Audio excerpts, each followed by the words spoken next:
मी to. माजी में अपने हाथों से बनाए हुए मिट्टी के खिलौने बच्चों को खेलने में ज्यादा मजा देते, या आजकल प्लास्टिक के मशीनी खिलौने उन्हें ज्यादा महसूस करते?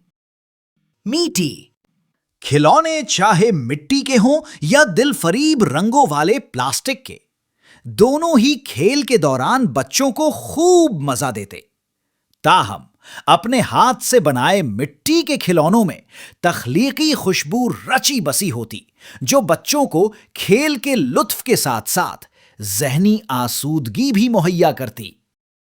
अच्छा, ऐसे होता? जी हां, ऐसे ही होता। बचपन में आपका पसंदीदा खिलौना कौन सा था?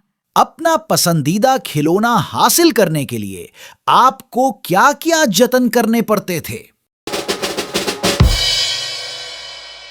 मीटू एंड मीठी की करारी बातें सुनने के लिए हमारे चैनल को लाइक, सब्सक्राइब और शेयर करें।